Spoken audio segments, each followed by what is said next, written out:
Hello guys, so nandito ulit tayo sa RJ's Farm sa mga grapes tayo. So ang ano natin ngayon ay magga-grap tayo ng mga rare varieties, yung Shine Muscat. Bali may isa tayong kaibigan na mag-uubas na from Taguig pa, dinayo tayo rito para bigyan tayo ng mga sayon or mga cuttings ng Shine Muscat tsaka academic. Bali marami na rin ako nag-grab. Ito yung mga academic tsaka Shine Muscat. Ang gagawin natin ngayon ay gagrap natin sila sa ating mga 3-year-old katawba. Ito yung mga 3-year-old katawba natin. Ayan, marami na silang. So ang gagawin natin, igagrap natin yung mga Shine Muscat natin dito sa 3-year-old na katawba. Tara. So baling gagawin natin dito ay hindi na tayo mag side grap. Bali ang gagawin na natin dito parang big grap na gagawin natin. Puputulin natin dito sa bandang baba na. Kasi mahirap mag side grap ngayon dahil tag-ulan, nababasa or nabubulok agad yung mga grafted natin kasi napapasok ng tubig. So kung yung ipuputulin na natin dito at sa side grap natin, lalagyan ng supot, hindi na siya mababasa or mabubulok. Ito, puputulin muna natin dito, ano siguro yung ginagawa namin. Hanggang bewang.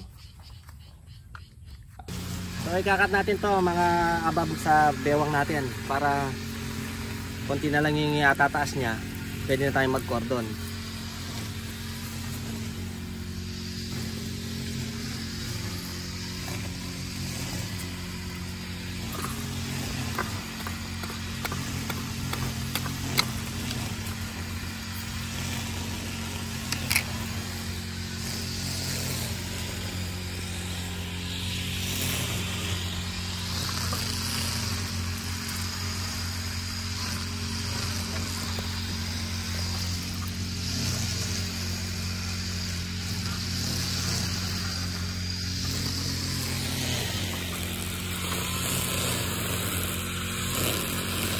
Tapos, linisin mo na dito.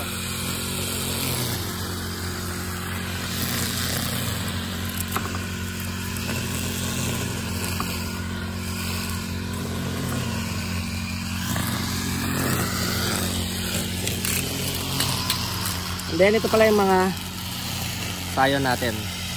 So, yung mga pinili natin, brown cuttings na. Saka yung mga buds nila magaganda, buhay na buhay.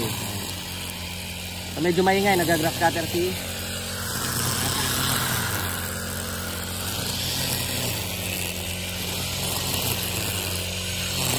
saka pala nilagyan natin ng wax or kandila yung dulo para hindi agad matuyo.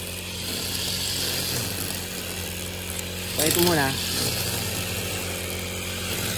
gagawa tayo ng pwede na putol.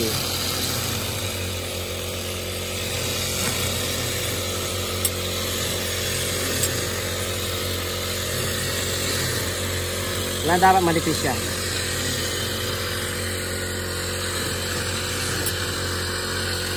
Saka nakalitaw yung cambium niya.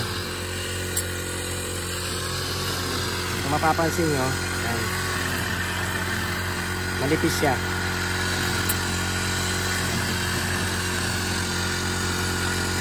Tapos dito naman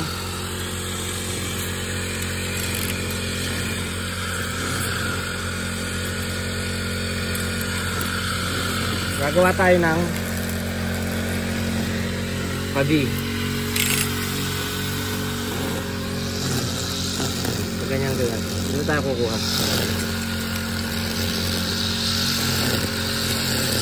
Dahan-dahan lang ha.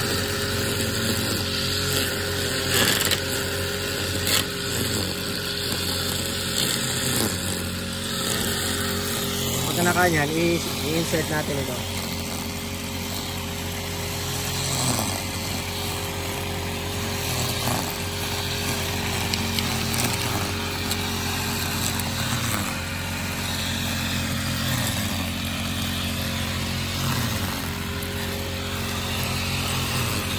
Saka natin itatalian ang grafting tape. Tamang higpit lang yung grafting tape natin para hindi siya sakal.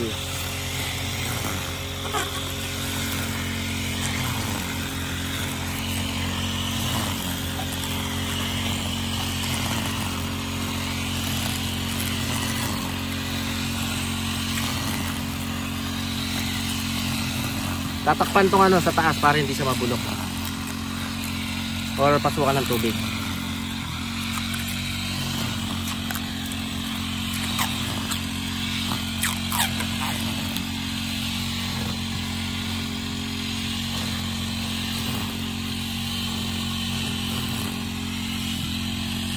Tapos lalagyan natin ng supot ng yelo para hindi mabasa. Kasi pag nabasa yung pinagputulan, mabubulok.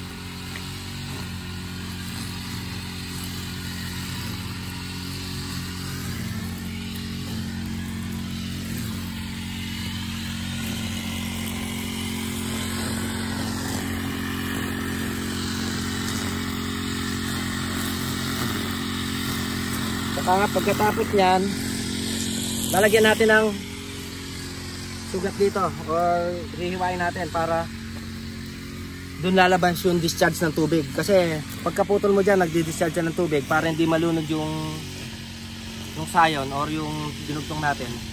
Lagyan natin dito ng cut para doon lalabas yung discharge niya ng tubig.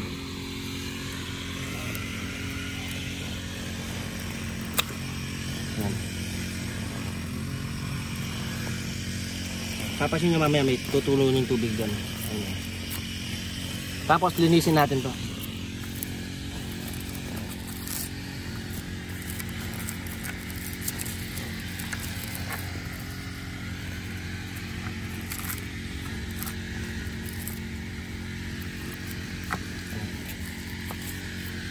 Up muna, off. Okay na. Mamaya na ako magkano. Ayusin ko na ito. Okay na, dali mo na doon.